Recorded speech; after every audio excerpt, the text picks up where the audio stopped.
네, 안녕하세요. 자, 두 번째 세션인데요.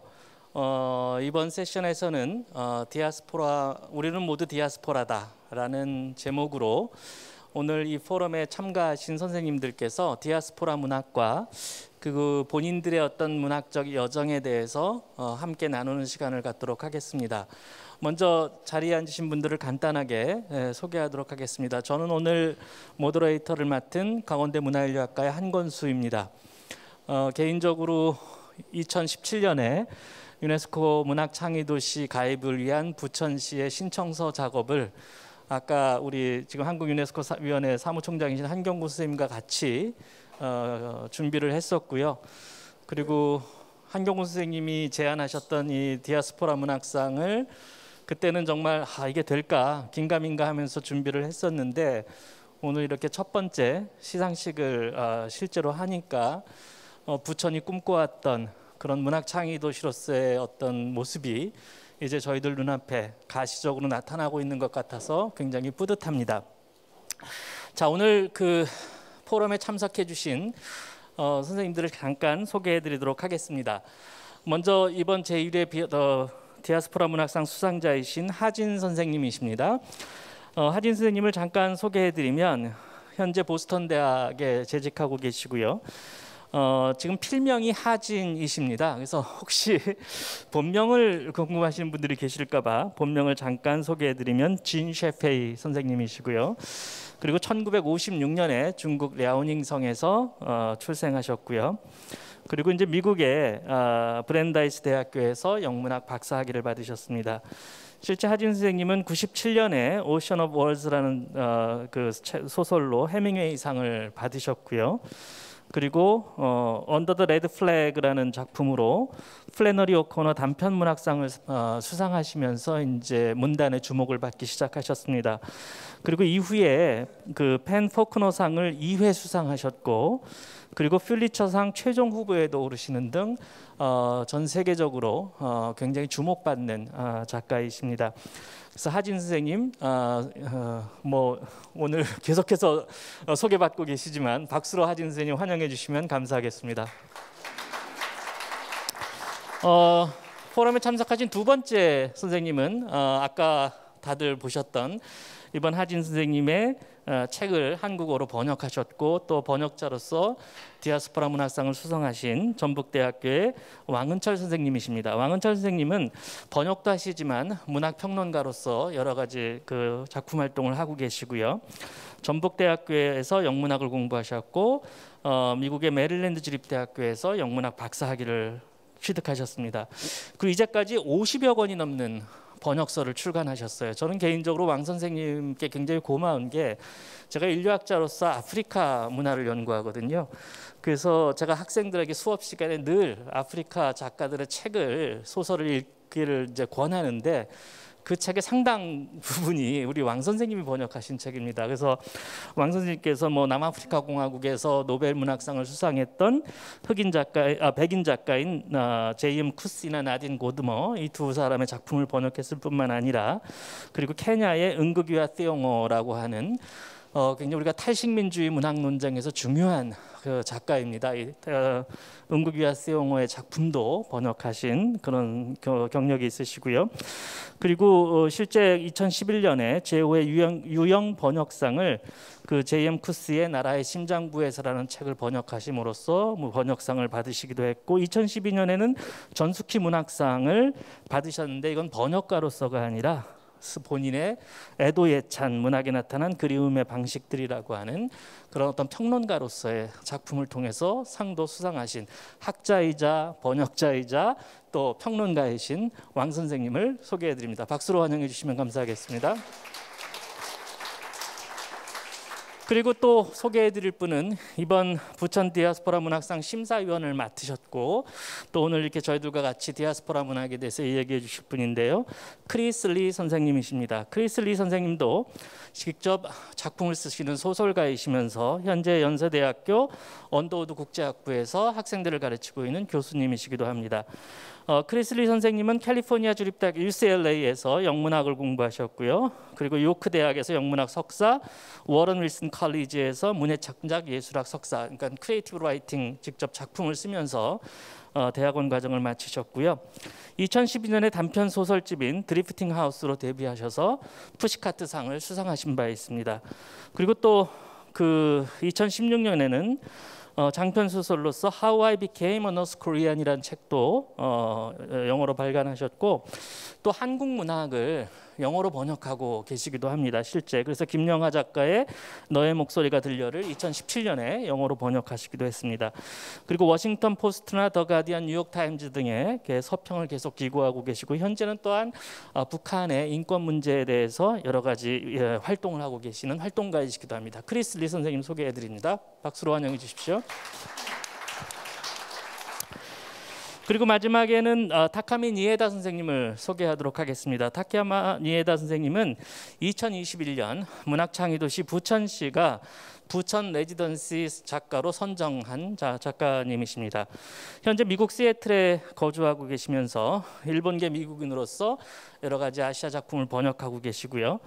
스탠포드 대학 영문학과를 졸업하셨고 조지타운 대학에서 영문학 석사학위를 받으셨습니다. 그리고 실제 현재 시애틀 커뮤니티 칼리지에서 영장문, 영문학, 번역 등을 가르치고 계시고요. 또 이 타카미 니에다 선생님은 제일 한인의 소설을 영어로 번역하고 계십니다. 실제 2022년 2월 달에 출판 예정인 최시일 작가의 지니의 퍼즐이란 책도 번역을 하셨고, 또 가네시로 가스키의 고라는 소설인데, 이게 제가 알기로 아마 그 영화 고와 같은 거가 아닌지 모르겠습니다. 이게 제일 한인들을 다룬 이 작품들을 번역하고 계시고요. 현재는 또 한국문학번역원의 번역 출판 지원 사업을 받으셔서 이회성 작가의 100년 동안의 나그네라는 작품을 영어로 번역하고 계십니다. 그 제일 한인 작품뿐만 아니라 이제 한국 문학 전반에 관심을 확장하고 계시고, 또 본인 스스로 미국에 거주하는 일본계 미국인으로서 디아스포라의 삶을 사시면서 다양한 문학 번역 활동을 하고 계신 선생님입니다. 타카미 니에다 선생님 박수로 환영해 주시면 감사하겠습니다. 자, 이번 포럼에서는 이 네 분 선생님이 굉장히 다양한 경험과 또 활동을 하고 계시는데, 주제는 디아스포라 문학에 대한 논의를 하도록 하겠습니다. 첫 번째 먼저 말씀해 주실 선생님은 우리 오늘 번역가로서 상을 수상하신 왕은철 교수님이십니다. 왕 교수님께서 그동안 여러 가지 디아스포라 작가의 작품을 번역하시면서 디아스포라 문학에 대한 왕 선생님의 어떤 관점, 견해를 먼저 말씀해 주시도록 하겠습니다. 오늘 제가 부탁드리고자 하는 건 네 분 선생님께서 10분 안쪽으로 각각 처음에 말씀을 해주시면, 한 라운드가 다 끝나고 나면 선생님들께서 말씀해 주신 주제에서 저희들이 함께 토론할 주제들을 조금 정해서 두 번째 라운드에 토론을 할 것이고, 그 토론을 하고 난 다음에 우리 하진 선생님이 간단하게 코멘트해 주시고, 또 그리고 청중에 앉아 계신 선생님들께서 질의응답하실 수 있는 시간을 드리도록 하겠습니다. 자, 그럼 첫 번째 우리 왕은철 선생님께서 디아스포라 문학에 대한 발표를 해주시겠습니다. 네, 안녕하세요. 디아스포라 문학 하면은 용어 자체가 조금 생소하긴 한데, 우리 삶이 그렇듯이 그렇게 복잡한 것은 아니고요. 거의 우리가 삶을 살아가면서 마주하게 되는 그런 현상과 같은 것이 아닐까 싶어요.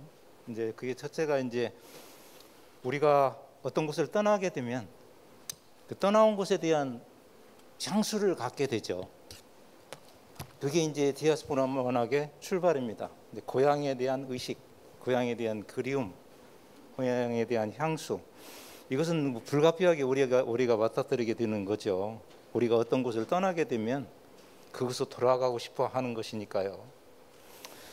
못 보니까 그립고, 그렇다고 볼 수는 없고 갈 수는 없고, 이런 데서 생기는 감정이 문학에 투영될 때 그것을 우리가 그 디아스포라 문학이라고 할 수 있을 것 같습니다.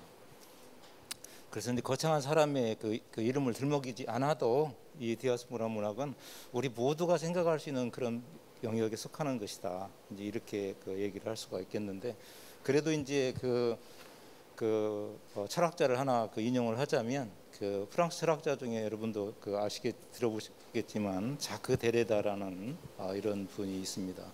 이 분이 그 환대에 대해서 얘기를 하면서 말하자면, 그러면 디아스포라인들은, 그러니까 일종의 유목민의 삶을 사람들은 어떤 특성이 있느냐, 뭐 그것도 철학자의 말이 아니더라도 충분히 생각할 수 있는 것입니다. 고향에 대한 그리움입니다.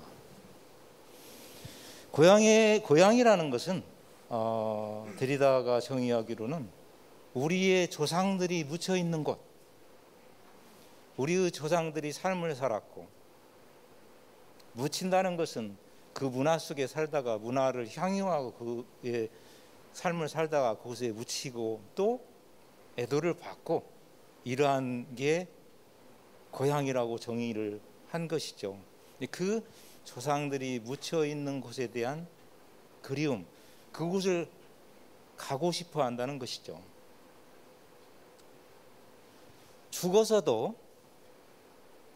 죽어서라도 가고 싶은 내 어머니, 내 조상들, 그 위의 조상들이 살고 있는 그런 곳에 대한 그리움, 이게 아주 지배적인 어떤 감정이라고 그 이야기를 하고 있습니다.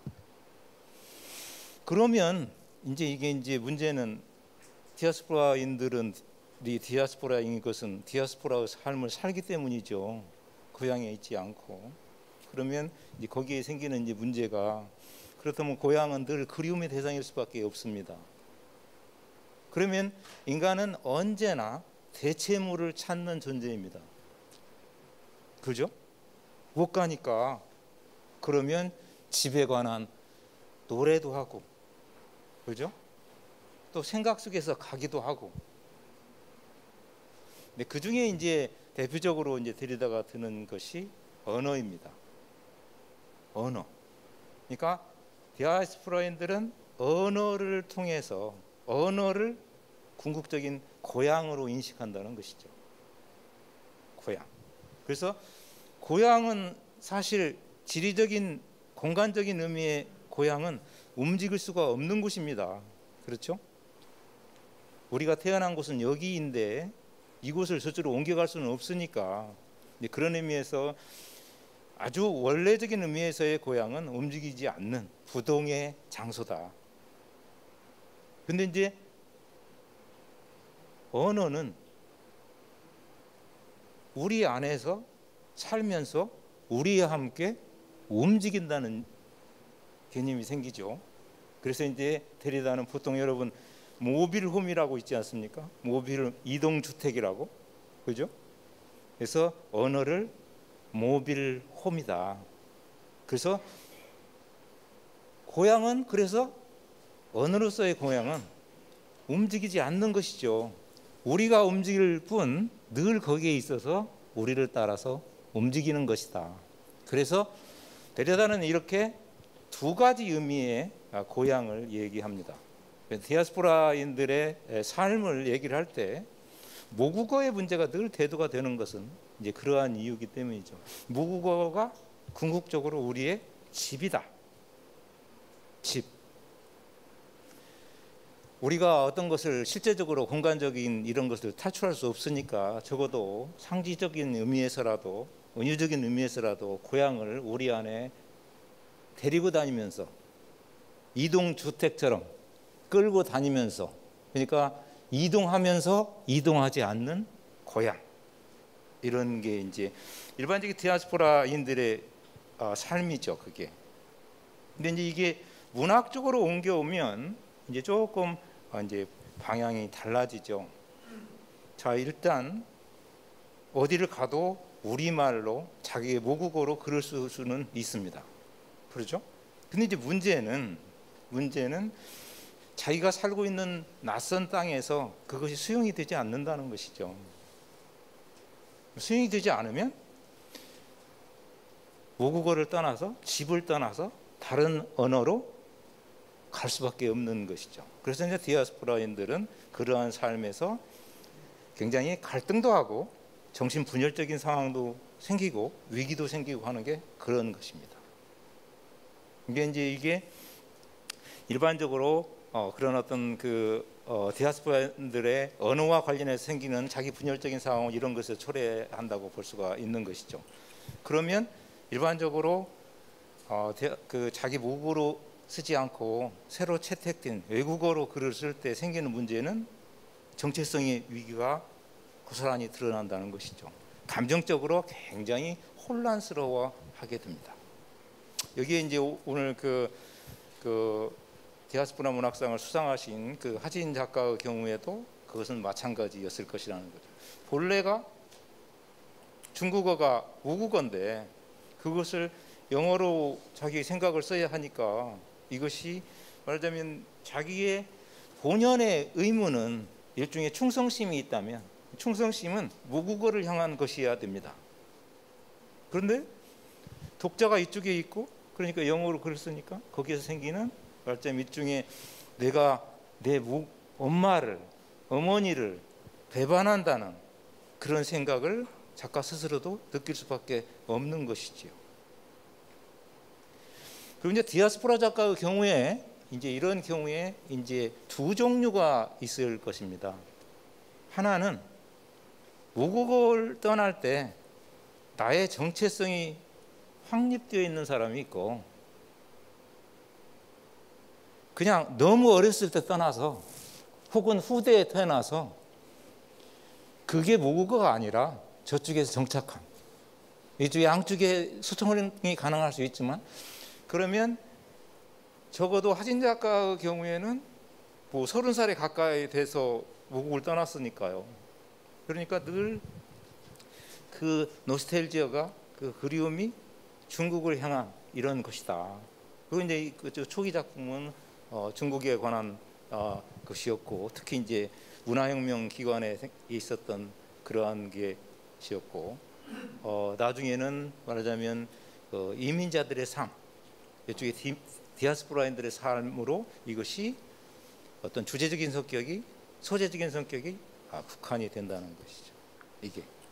이것은 불가피한 일이다. 불가피한 일이다. 이렇게 얘기를 할 수가 있을 것 같습니다. 올해 2021년도에 노벨문학상은 노벨문학상 소식이 발표됐을 때 우리나라에 있는 거의 모든 신문사들이 저한테 전화를 했어요. 거의 2시간을 넘게 제가 전화를 받았는데 왜냐하면 이 작가에 대해서 아는 사람이 없어서요. 제가 전문가도 아닌데 저는 그렇게 또 이제 아프리카 문학을 많이 번역했다는 이유로 이런 전화를 많이 받습니다. 구르나 아브둘라자크 구르나라는 작가는 크게 보면 탄자니아 작가죠. 그 옆에 있는 섬 작가고 잔지바르 작가인데 그분 같은 경우도 20살에 이 여기를 떠나죠. 그분의 그 소설들이 전체적으로 앞서 제가 디아스포라 문학의 특징이라고 볼 수 있는 고향을 향한 정서다. 근데 이제 그분의 그 작가의 경우에도 모국어는 스와힐리어입니다. 그쪽에 공용어가 스와힐리어, 케냐 이쪽이 스와힐리어니까요. 그걸 버리고 영어로 작업을 하게 됩니다. 그래서 주제가 전체적으로 거의 같은 겁니다. 그러니까 동아프리카, 아프리카, 그 다음에 그쪽에서 저쪽 영국으로 이민을 간 사람들 이런 사람들의 국한이 되어서 이게 주제적인 성격이 거의 그쪽으로 맞아 들어가는 것이죠. 그렇다면 결국 이제 디아스포라 문학의 그 전반적인 것은 이런 어떤 거의 모두에게 공통적인 것이 모국어를 쓰지 못하는 것에 대한 갈등이 다른 어떤 문화적인 요소로 전환이 되어서 그것이 작품 속에 투영이 된다. 이렇게 얘기를 할 수가 있을 것 같습니다. 네, 감사합니다. 오늘 포럼의 주제를 열어주시는 그 짧은 발표 내용이었는데 굉장히 중요한 문제를 말씀해 주셨어요. 그러니까 디아스포라 문학에 있어서 언어의 문제를 제기를 하셨거든요. 사실은 이 언어의 문제만 이야기해도 저희가 오늘 밤을 새워야 될 정도로 같은 디아스포라 작가들 사이에서도 또 견해가 다를 수도 있고, 지금 왕 선생님 말씀하신 것처럼 결국 디아스포라 문학의 작가의 정체성에 있어서 이 언어의 문제, 작품 언어의 문제가 얼마나 중요하고, 때로는 이것이 말씀하신 것처럼 정체성의 문제 또는 작품 활동에 있어서의 자기 분열적 모습, 이런 것들도 이야기할 수 있는. 근데 또 왕 선생님이 말씀하셨듯이 또 다른 세대의 디아스포라 작가들 2세, 3세, 4세가 돼서 본인들은 이미 떠나온 부모와 조상의 그 땅에 대한 소속감이나 문화적인 소속감은 있을지 몰라도 다 다른 그 경험들이 있어서 언어의 문제에 대해서 우리가 한번 고민해 봐야 될 것 같습니다. 그래서 왕 선생님이 제시했던 이 언어의 문제는 우리 조금 있다가 다시 한번 논의를 돌아가도록 하고요. 두 번째는 우리 크리슬리 선생님께서 말씀을 해주시겠어요. 크리슬리 선생님은 본인 스스로가 디아스포라의 삶을 또 살고 계시고 작품 활동도 하고 계시고 또 학생들을 가르치고 계십니다. 그래서 크리슬리 선생님의 자기 경험에서 나온 이 디아스포라 문학에 대한 고민을 한번 들어보도록 하겠습니다. 네, 죄송합니다. 저는 발표를 해달라고 해서 발표 준비했어요. 그냥 그대로 읽겠습니다.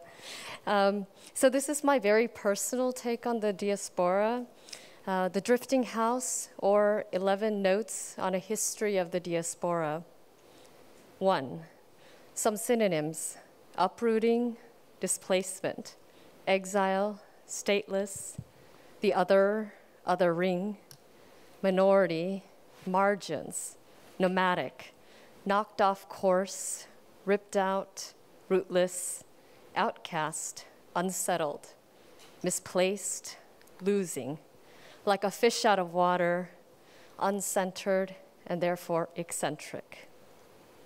2. Many decades ago, my four-year-old aunt followed her parents and traversed from Pyongyang to Seoul on a wagon with my mother swaddled in white cloth on her back. This story wasn't told to me until very recently.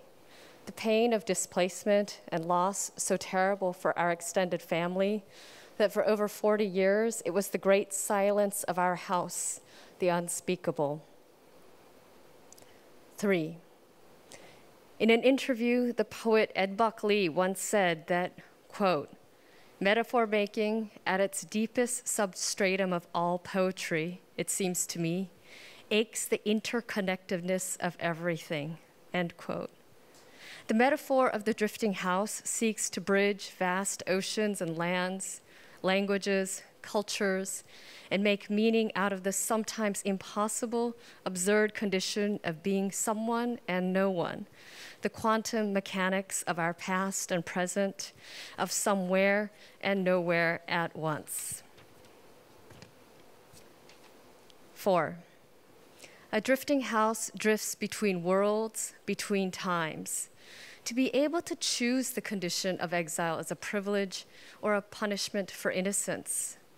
Once upon a time, a man and a woman, my parents, in hopes of finding a close approximation to happily ever after, uprooted their young family from a house in Seoul to a fellow pastor's basement in San Jose, California. The English they knew was from textbooks, and the only money they had was from selling their 2 young daughters' 100-day-old gold rings. They brought with them a few books, their dreams, some telephone numbers, and one thing more that they thought they had left behind: themselves. Over time, my father destroyed his family, his congregation, then himself. The trails of their ruined lives became the ruins of ancient civilizations, clues for their children after their parents were gone. 5.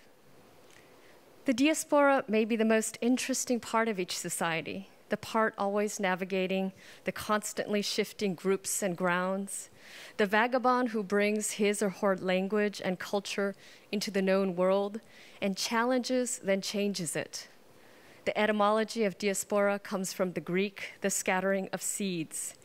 In Hebrew, a similar equivalent means in exile. It is the Silk Road and the spice route, the history of war and conquest, the story of art, the story of outsiders, racism, and resistance. It's the flowering of language. 6. North Koreans and South Korea and around the world, that the Yemeni refugees on Jeju Island were once individuals now branded as refugees. The Syrians, Vietnamese, the Venezuelans, and beyond. Their faces and stories flicker briefly on the television screen, and their presence causes protests and protestations until they are forgotten. Refugees are drifting houses that flee from, not flee to. International adoptees, wrenched from their language and culture, experience a violent severing that they never chose. And for the Hmong and the Rohingya, where is their homeland? Diaspora is more than a geographical condition. It is the curse of the robber tongue with which people learn to sing and sing again. 7.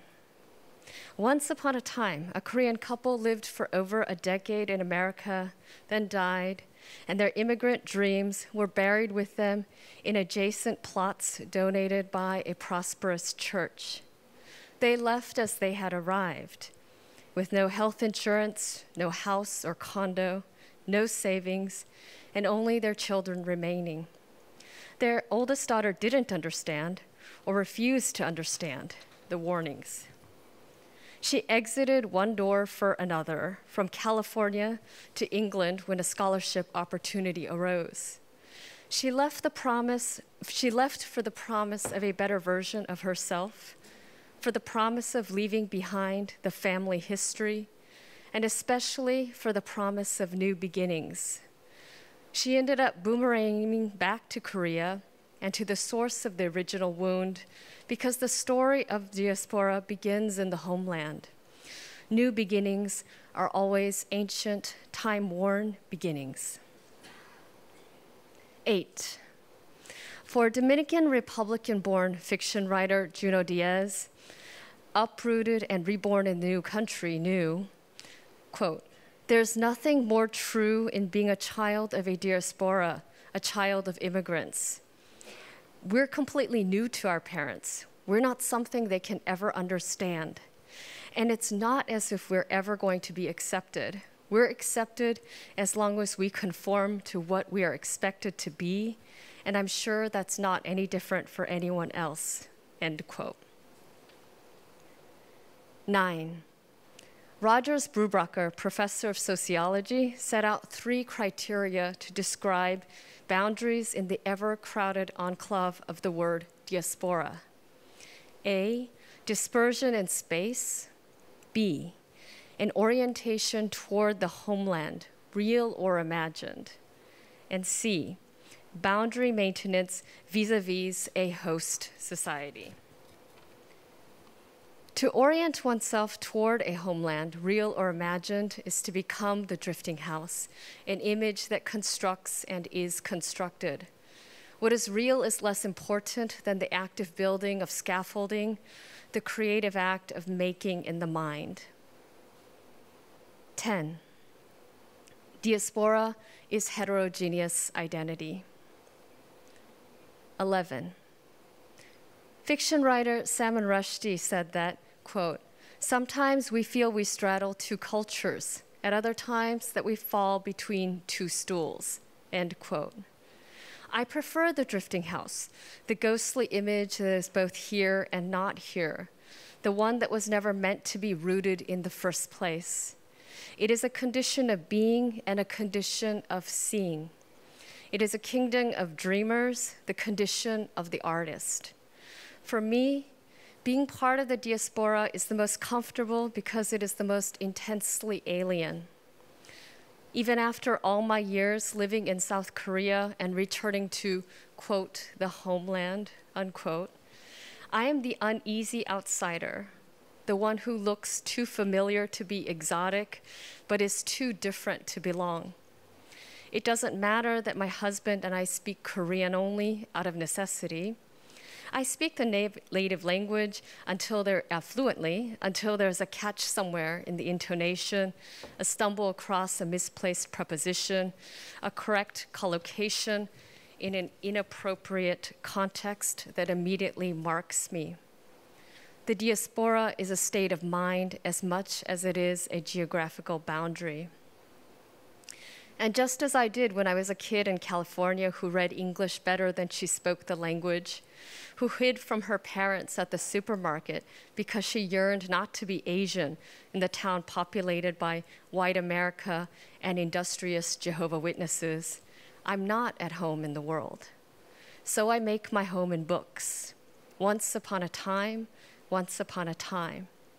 Just as I did when I was a child, as the poet W.S. Merwin wrote, quote, I dream of the first words of books of voyages, sure tellings that did not start by justifying, yet at one time, it seems, had taught me, end quote. 예, 감사합니다.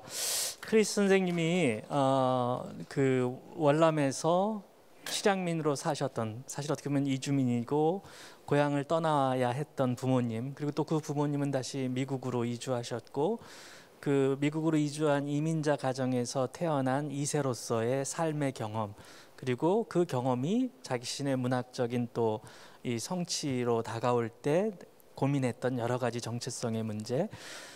크리스 선생님이 말씀하셨던 것 중에 저는 그 두 가지가 굉장히 와닿았습니다. 첫 번째는 이민자의 디아스포라의 자녀들, 부모에게서 전혀 낯선 존재인 그 자녀들의 언급, 그 도미니카 공화국의 주도 그 디에즈 작가의 말을 인용하신 것, 어찌 보면 선생님 역시 그러한 어떤 경험을 가져야 했다는 것이죠. 그렇게 본다면 디아스포라라고 하는 것은 굉장히 다양한 존재의 양식을 보여주고 있다. 세대에 따라서 왕 선생님이 제기하셨던 디아스포라 문학의 언어의 문제가 또 크리스 선생님 입장에서는 또 다른 언어의 문제에 대해서 또 다른 견해가 나올 수 있지 않을까 이런 생각도 하고요. 그리고 디아스포라라고 하는 것은 마음의 상태다. 그러니까 사실 어떻게 보면 디아스포라라고 하는 그 개념이 어떤 객관적인 어떤 그 존재 양식이 따로 있는 것이 아니라 내가 디아스포라인가 또는 나의 삶이 이 세상을 나는 디아스포라의 관점에서 바라보는가 이런 여러 가지 문제 제기를 하셨어요. 그래서 크리스 선생님이 제기하셨던 이 논의가 우리가 이 라운드 끝나고 한 번 더 다른 선생님들과의 토론에서 중요한 그 포인트가 될 것 같습니다. 세 번째는 다카미 니에다 선생님께서 말씀을 해주시겠는데요. 다카미 니에다 선생님은 실질적으로 이 디아스포라 문학을 번역하고 계시고 본인 스스로가 또 디아스포라의 삶을 살고 있고 또 관심 있는 문학도 제일 한인, 그러니까 어떻게 보면 제일 한인 디아스포라의 문학을 번역하고 계시는 작업을 하고 계시거든요. 그래서 이 번역자로서 이 디아스포라 문학에 대한 경험과 관점을 한번 들어보도록 하겠습니다. 다카미 니에다 선생님 10분 안쪽으로 해주시면 감사하겠습니다. So this word diaspora, specifically, it refers to people who were forced to move due to oppressive governments, religious persecution, colonialism, and war. More specifically, however, diaspora can be used to refer to people who have just moved from their place of origin by choice because their parents moved or they found a new job. And in this way, it's become easier to do in a globalized world. And so in this way, as our guest of honor has mentioned, many people can consider themselves diasporic people. And as was mentioned earlier, I too am a child of diaspora. I am second generation Japanese American. My parents moved from their native Japan 50 years ago to New York City, where I was born and grew up. Growing up, I bore the responsibility of interpreting for my mother in doctors' offices, city halls, and car dealerships. I was the immigrant's kid whose native English was appraised as being merely pretty good by Americans, and whose New Jersey accented Japanese disqualified her from full acceptance or full membership by all the many aunties and uncles in Japan. this state of in-betweenness is something that I'm sure many people can identify with. In fact, a student jokingly actually told me how every time she opens up a Microsoft Word document and types in her name, she's greeted with the squiggles beneath her Vietnamese name. It's a kind of everyday microaggression that she experiences, that she is an outsider or that she doesn't quite belong, at least according to the American Dictionary. I didn't realize until later how these childhood experiences of cultural and linguistic straddling had primed me without any formal training to become a translator. For what is the role of a translator but to act as a bridge at the center of that in-between space between two languages and cultures? And so when I became a translator, I naturally gravitated toward works that not only told the story that I identified with, but sang it full of heart and poetry. Two works that I've really enjoyed translating centered Zainichi Korean teenagers who live in Japan, grappling with barriers of prejudice, nationality, and injustices all their lives growing up in Japanese society. These were stories that I wished I had encountered much earlier in life, when I was growing up as a teen, grappling with these very same issues of prejudice, identity, and injustice in American society. As a teen growing up, the few Asian American or Japanese books I'd read always struck me as being so restrained and well-mannered. The theme or message of many of those books were often ones of gamang. This is a Japanese word which means loosely to endure or to bear up against hardship, and that was often spoken of as a virtue. Another was a notion of shikata ga nai, which can be loosely translated as there's nothing you can do. Well, as you can imagine, as an American teen, I'd always felt those messages to be so inadequate and so contrary to my own very American ideals, that there was always something you can do, and if it has something to do with an injustice, you must do it.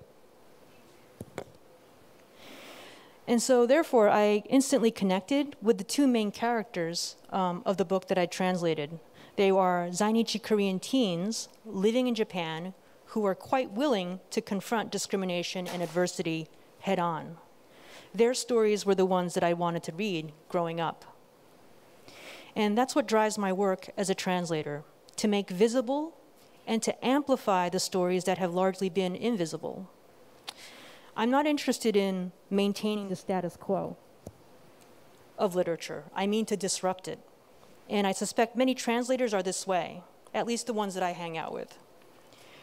We're a contrarian bunch that fights against trends and seeks solely to diversify and complicate our notions of what international literature is and who deserves to be represented there. I teach one of a few literary translation classes offered at community college in Washington State in the United States. And this is a great privilege. Most of my students are immigrants, they're refugees, heritage students, and international students, most of whom who come to me already fluent, proficient in more than one language, sometimes two, sometimes three. And in my class, they explore the vital ways that translation plays a vital role in advocating for human rights and in making possible the cultural exchange of ideas, literature, and entertainments, and all that fabulous content on Netflix. Through translation, they develop greater resilience to work with others who are differently proficient in languages and differently aware of other cultures, perhaps. They learn how to navigate a multitude of choices and uncertainty in the process. And above all, they learn that translation is an intimate act of close reading, an act of political activism, and a labor of empathy. And I love what the translator next to me, the gentleman next to me, said about how it is an act of hospitality, which I really love that expression. As challenging as that task may be, my students are uniquely equipped to do so because of their lived experiences in backgrounds as diasporic people. And because in many ways they've been acting as translators all their lives. And although the physical act of a translator or interpreter often involves a translator standing between two people, bridging the gap of cultures and language between the two, the translator does not exist in this in-between space of not belonging to either language or culture. They are translators, after all, and they transcend barriers, moving freely across languages and cultures, existing in both spaces, not just one or the other. And that ability, as I like to tell my students, is their superpower, in much the same way that Marvel superheroes have superpowers. It's a gift that shouldn't be hidden away, but nurtured and developed and flaunted even, because it's so necessary to the globalized world that we imagine in our dreams. Actually, I think I'm going to end there.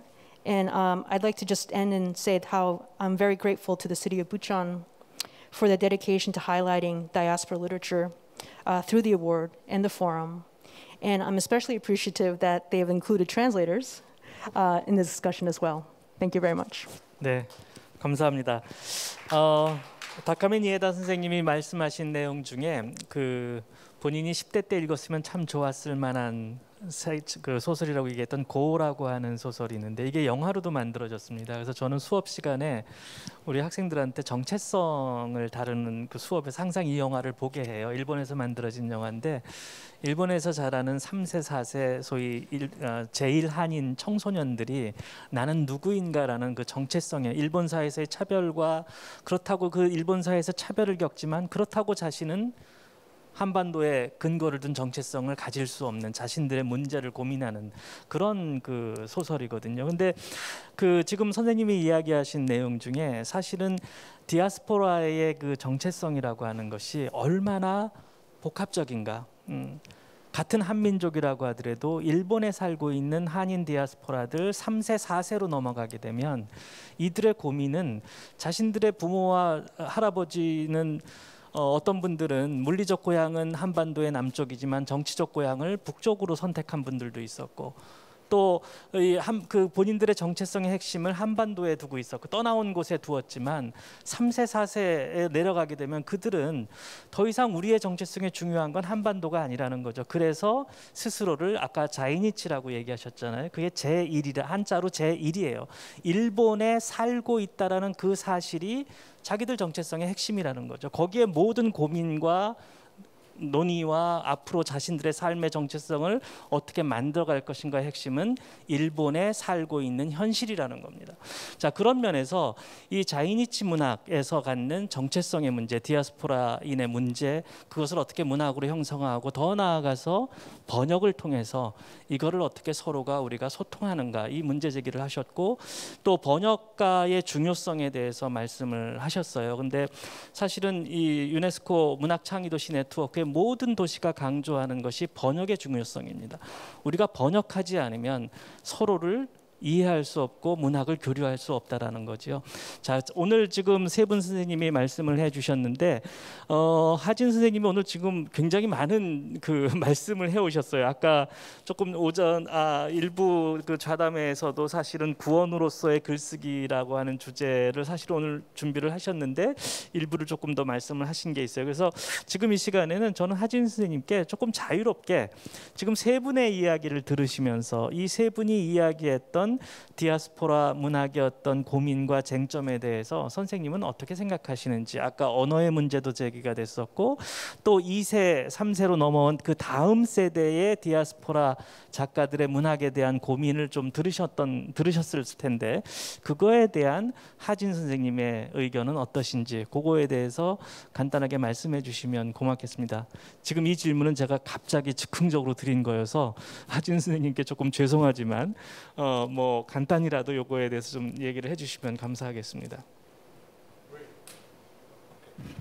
Thank you for putting me as the last one. You know, because after hearing the three panelists talk, really I was inspired. Let me play the the disruptive role mentioned by media, and I think in essence my diaspora is somehow associated with migration, human migration.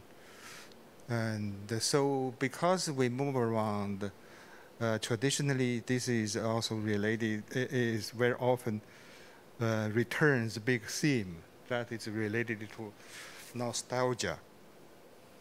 But the problem is, let's think of an extreme case, refugees. So those people driven for survival, they have to move. So for them, return is not an issue. Nostalgia is a luxury. So for them, the other direction is more urgent, that is to arrive. Arrival, in fact, in American culture, that is a big theme, arrival, in immigrant literature and culture. So that is more important. But again, when we talk about it, we're often, in theory, we can make a lot of assumptions, a lot of rules, but it's more complicated. Human realities are really very nuanced, multidimensional. For instance, the word homeland, and Anchal mentioned that is immobile. That is true. That also means where the homeland is an entity. Maybe it's not. Let's think about, where the earliest literature, Odyssey. There was a scene when Odysseus returned to Ithaca. Before his return, he was sent to another island. When people of that island, all the princes and lords, they promised to send him to his homeland. They did, but he was sleeping, so they put him on shore on his homeland, Ithaca, and they left. And when he woke up, he was shocked. He asked him a question, what heathen land is this? Whether there are, these people, God-believing or they're barbarian savages, he was confused. The truth is, he landed on his homeland, his native soil, but he didn't recognize it. He couldn't recognize. This is a very meaningful, seminal moment in literature, in Western literature at least. That means home might not be based on empirical sense. It is basically an illusion. I believe that is true. That is my interpretation of nostalgia. I think it's very often not based upon something concrete in the past. It's our emotion, our longing to return to our youth, our childhood. This is my purely personal interpretation, because that is not recoverable. So the longing is always there.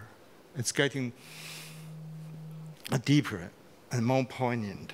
So I think that is the situation. We all have that kind of feeling, try to return to a place. But the truth is, in my personal experience, because my father was an officer, also we move around through so many generations. For instance, my name, Jin, also the same word as the Korean name, Kim. The same word. So sometimes I remember when we were growing up, some people would say, you have this family name, you must be Koreans. So we were not sure where we were. I'm not sure where my ancestors were buried. So that is an illusion. The emotion is there, but the entity is not. So I think in that sense, really, I can't say where is home. I can't say it. So the home, as Chris said, basically she can build her home in a book. That's true. That's another kind of home is supposed something to be constructed. This is related to the idea of arrival. And that's, I think, essential to in human migration. And in English, the word homeland has two meanings. Originally, it means the place of one's birth, the first meaning. But gradually, second meaning, it becomes more dominant. That is the place where your home is. So that implies homeland is not something is already there, a given. It's something to be built. For instance, in English we would call I adopted homeland, right? Homeland, you can adopt a homeland, or homeland security. It's the second meaning. Now it becomes more dominant. So in that sense, I think we as a migrant or a diaspora person, we should keep that in mind. It's the second meaning more valuable, more vital, the sense of arrival to achieve something. Because homeland, the idea of homeland, the emotion of attachment to homeland can be conservative, even destructive, because you can't go back anymore, right? Even in larger sense, in today's world, for instance, China and Taiwan, China view Taiwan as a diaspora place, right? Some place that wandered away, scattered away from China. China is the center, so it is entitled to bring it back. So this is the diaspora, the other sense, but I would lean toward the sense dissemination, volunteered moving, wandering away. So this is related to the idea, what is the justification for centrality? So that is an important issue. I think especially if we do art, we do some work, the idea of center is always a questionable, a moot question in that sense, right? For literature, I can say for sure, whenever the great works appear, that will be kind of the place is kind of center. This idea is not acceptable. For instance, the Chinese government always emphasizes China is, no matter what, is the center. So all the people, you are just dispersed elsewhere. So in that sense, I think we should emphasize, question all the conventional assumptions. So diaspora, in essence, basically should be associated with the sense of arrival. Home is something to be constructed by ourselves. So in that sense, it is essential. That's why we talk a lot about this, a lot homeland, return, but all these ideas, we have to question the legitimacy or justification for these ideas. For instance, in China, if you are a person from the diaspora return to China, they always say you return home. But it's clear that's your ancestor's home. It's not your home. You are not familiar with that anymore. So this kind of mentality can be deeply political. So that's why I said, when we talk about the philosophy and the rules, even poetry, for instance, the great Greek poet who wrote in Ithaca and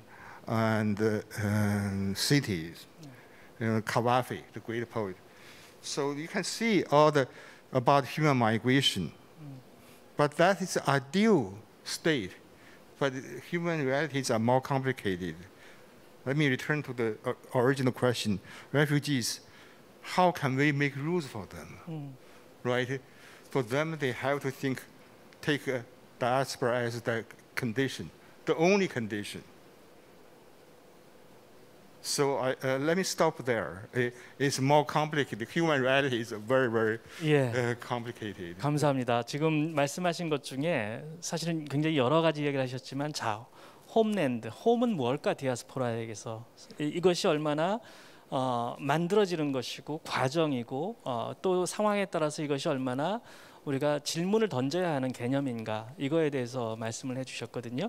제가 조금 제 말을 줄이고 우리가 시간이 많지 않기 때문에 제가 크리스 선생님께 한번 질문을 드리고 싶습니다.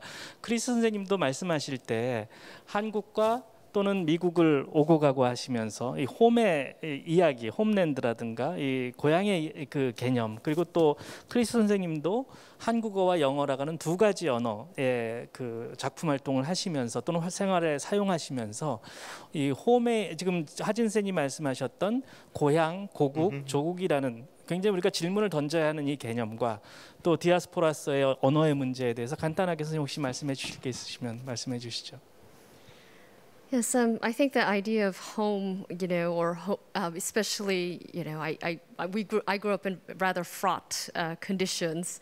So I think the idea of home was something I thought about very much even as a child at 7, 8 years old. And I had an idea of home, a home that was perfect and safe and loving and elsewhere. And other families were models of homes. Other Americans were models of what a home would be like. And then I realized as we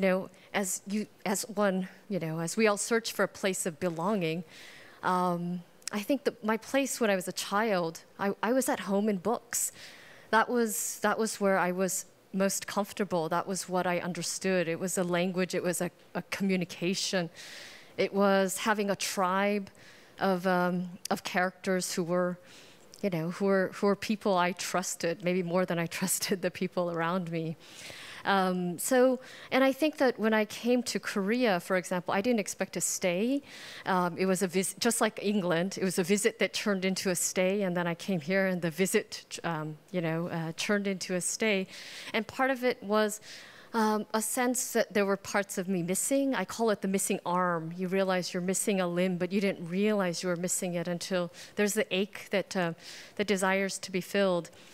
And in my time here, I think I thought about this a lot because I wanted a place of belonging, and only by moving from place to place and looking for a place where I felt comfortable, I realized that maybe my essential state is as I was when I was a child, that home was internal in a way. Home was the books, the places, the solitude that I needed and felt most myself in, and that it was not, in some ways I agree with that. I love that expression, the mobile space, the mobile home or space, because I don't think the idea of home can be fixed in that way for me at least anymore, and to accept, I think, the image of the drifting house, which was the title of my first collection of stories, was very important to me. I mean, it came to me instinctually. It was someone asked me what my title was, and I thought about it.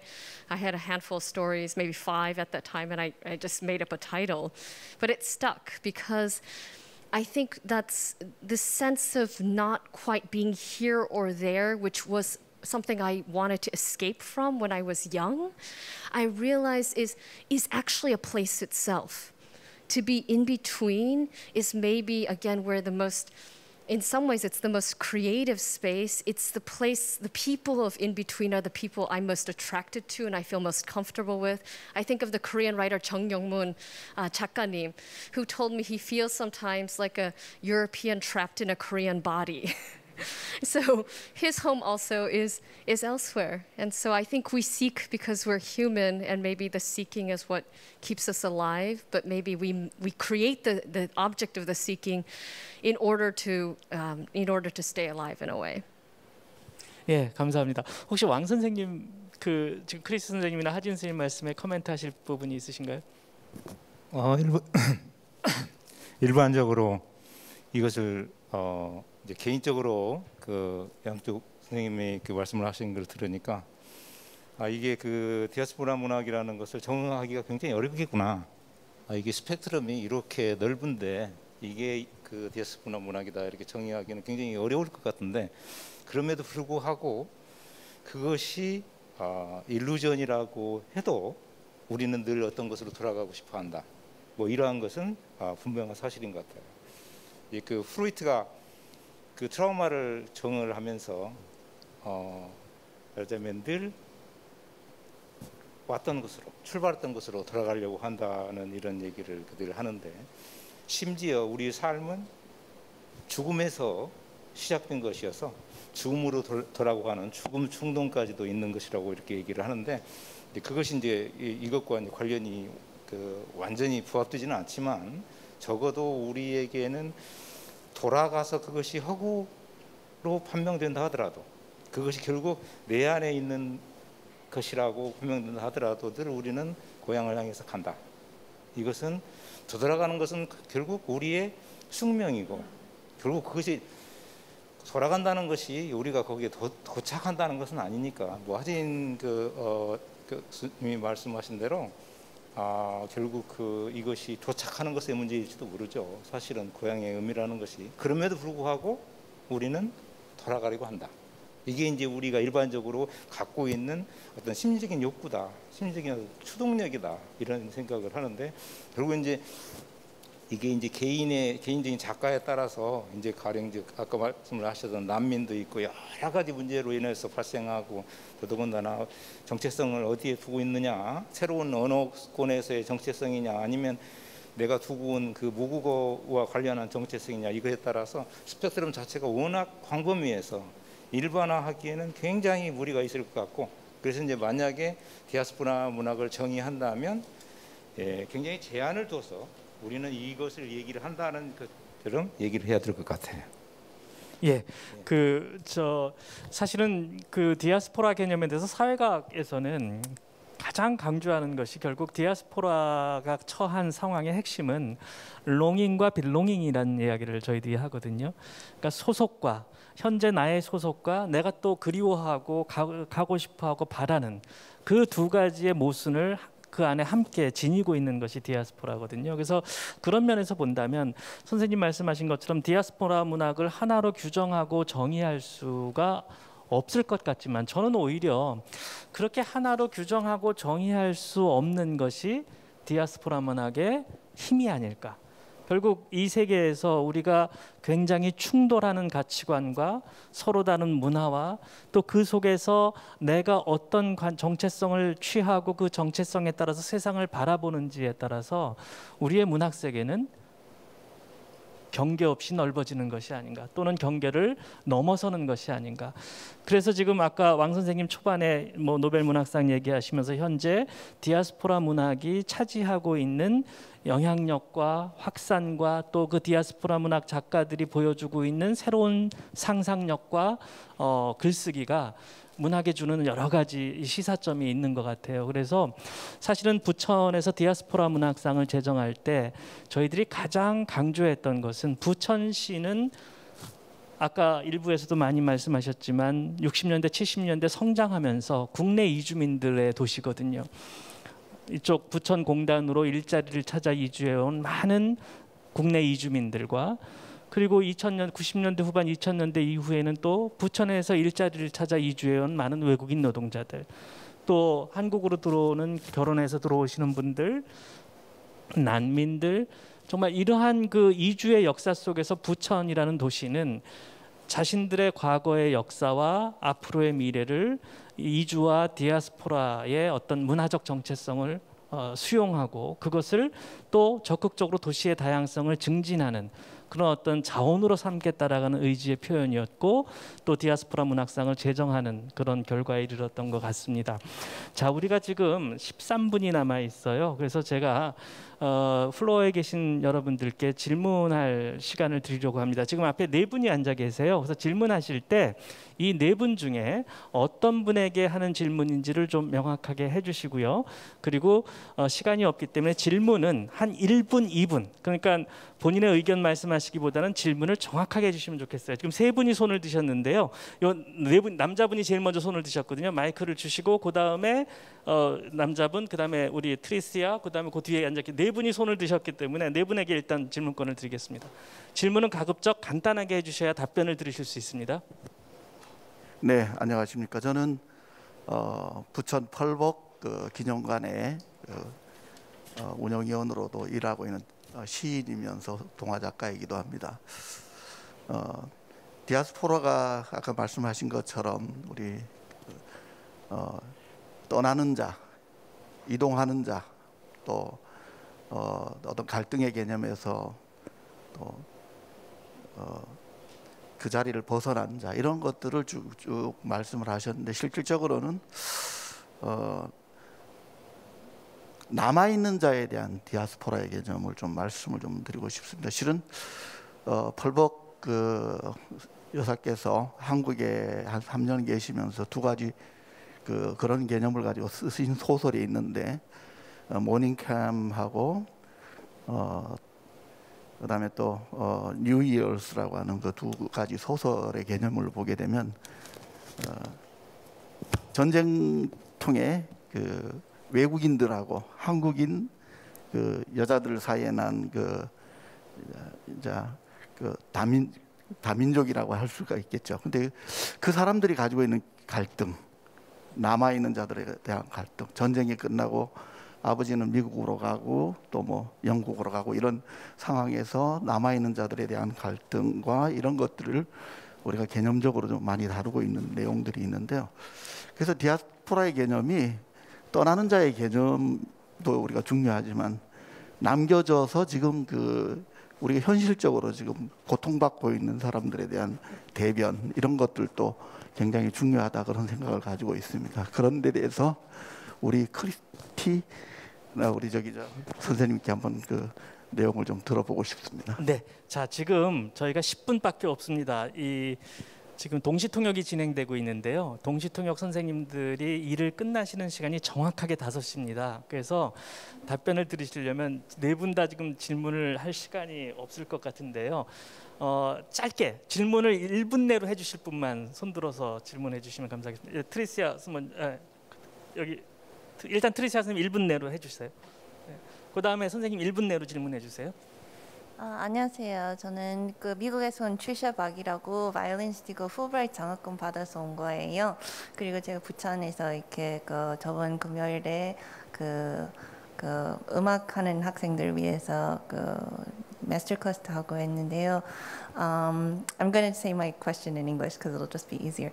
So it was really interesting to hear all of you speak about sort of the diasporic experience of being in between. In particular, Hajin speaking about home being a construct, and Chris Lee talking, as well as Takami, about the experience of language. And I especially resonated with me what you said, Chris, about being Korean. I also speak Korean, not probably as well as you do, but sort of toggling in between English and Korean.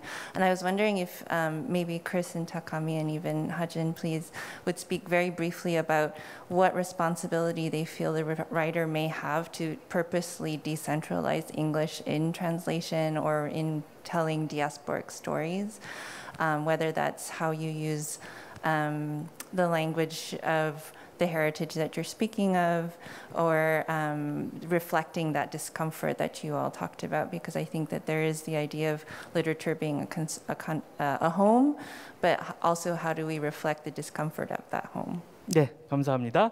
자, 답변 준비하시는 동안 우리 남자 선생님, 자 시간이 저희가 8분밖에 없어요. 그래서 1분 안에 끝나셔야 됩니다. 예. Okay, calm down. Yeah. So my question is for Hajin. From my understanding, this is not your first encounter with Koreans. You've actually, when you were serving in the army, I think you stayed with Koreans because of some kind of problem with your barracks. So I think you have experience with Korean diaspora in China, and I was wondering how that informed your writing. 네, 지금 일단 8분이 남아서 답변 듣고 답변을 미처 못 들을 것 같아요. 답변을 1분만 해주시겠습니까? 지금 일단 세 질문이 있었는데요. 세 질문에 대해서 답변하실 수 있는 분이 있으면 1분씩 답변해 주시면 바라겠습니다.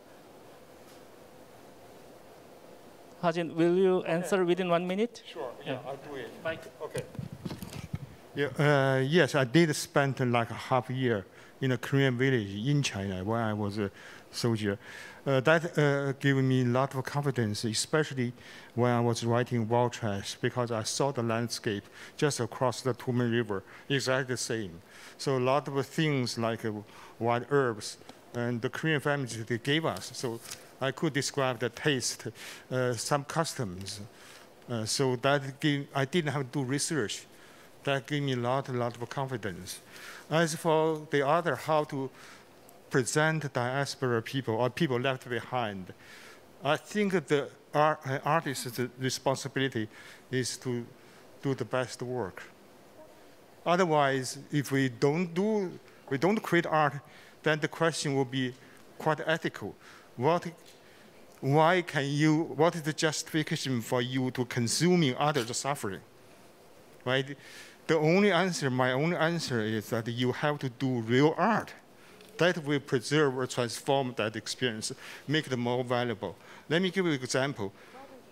John Steinbeck, he didn't go through the migration, Dust Bowl migration. all the experience in the Grape Wrath is second-hand. But nowadays, when we think about that, we go to the Grape Wrath as the novel that really describes the people and the land. Because the genuine art, the great novel that preserves these people's suffering.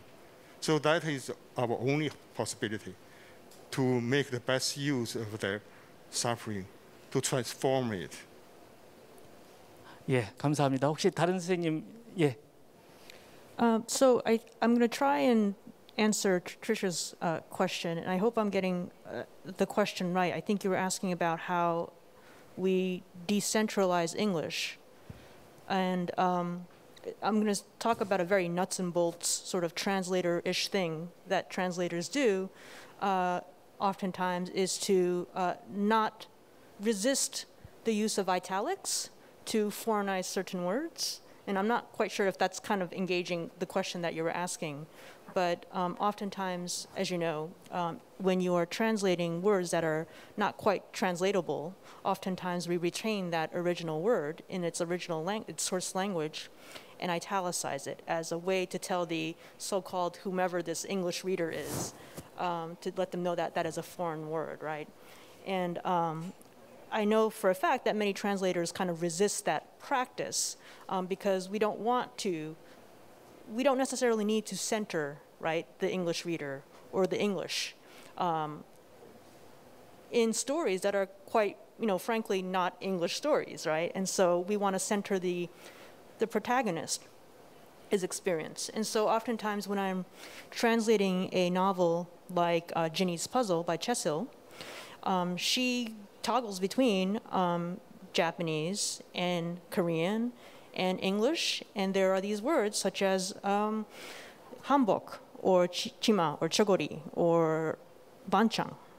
And I made an explicit point of not italicizing those words as a way to center her experience as she experiences her own language. Of course, she's not going to italicize those words because she knows them. On the other hand, if she encounters an English word that she doesn't know, I'm going to italicize that. And so that's just a very sort of nuts and bolts way that translators may resist against, centering English experiences. 예, 혹시 또 답변하실 분이 안 계시면 지금 저한테 3분 57초가 남아 있습니다. 여러분이 대형 모니터에 초시계로 저를 압박하고 있습니다. 그 질문을 지금 순서는 저 남자분이 먼저였거든요. 한 분 마지막 질문일 것 같습니다. 30초 내로 해주셔야 답변을 들으실 수 있습니다. 네, 안녕하세요. 저는 장원섭이라고 합니다. 크리스 리 선생님에게 질문하고 싶습니다. 떠도는 집이 한국에서는 번역이 안 된 걸로 알고 있는데요. 번역 계획이 있는지 아니면 그게 좀 궁금합니다. 네, 크리스 선생님 간단히 답변해 주시죠. Well, it's there was some interest in from a major publisher and then an agent here, but it is a short story collection, and there were issues about translation. And I'm actually a very lazy writer in a way. I really enjoy the writing, and I have a lot of patience in the sense that time takes care of things, and I'm not in a rush to publish. I never was. I never really rushed to get stories out. I just take my time, and when things are ready, they're ready. And I think when the right book is ready in Korea, it's ready. But I also understand that in Korea, it is more difficult to debut with a story collection. And it's also, ironically, and it probably happens in many countries, people tend to be less interested in the stories of in the diaspora that emerges from their own country. and that's been something that Korean American writers and I have spoken about too. But I'm not frustrated about it. I understand, and I'm just I pay attention to the writing. Yeah. 예. 유네스코 파리 본부 회의에 가면 정각 6시에 회의가 마칩니다. 그 이유는 동시 통역하시는 모든 통역진들이 정각 그 시간이 되면 마이크를 끕니다. 그래서 더 이상 회의를 진행할 수가 없거든요. 지금 2분 남았습니다. 오늘 여러분들이 보여주신 그 열정을 보면 저는 부천시 창의도시 사무국에 디아스포라 문학 포럼을 정말 하루 종일 그래서 정말 이렇게 관심 있는 많은 시민들과 부천시 작가들과 또 국내 이 문인들이 모여서 한번 토론할 수 있는 기회를 만들어 주시면 오늘 참가하신 선생님들의 이 그 관심과 논의하고 싶은 많은 것들을 좀 더 다룰 수 있지 않을까라는 생각을 합니다. 질문을 못하신 분들께 정말 죄송하지만 더 이상 질문 세션을 진행할 수 없을 것 같아서 오늘 그 두 번째 포럼 우리는 모두 디아스포라다. 그래서 디아스포라 문학과 또는 디아스포라 작가의 정체성과 고민들에 대한 논의는 이것으로 마치도록 하겠습니다. 오늘 그 이 수상 작가로서 참석하신 하진 선생님과 또 번역자로 수상하신 왕은철 선생님 아침부터 일정을 소화하시느라고 굉장히 피곤하실 것 같습니다.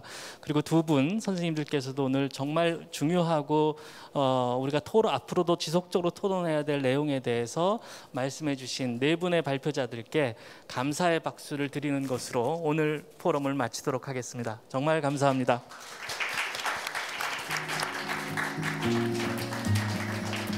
질문 못하신 분 정말 죄송합니다. 예, 죄송합니다.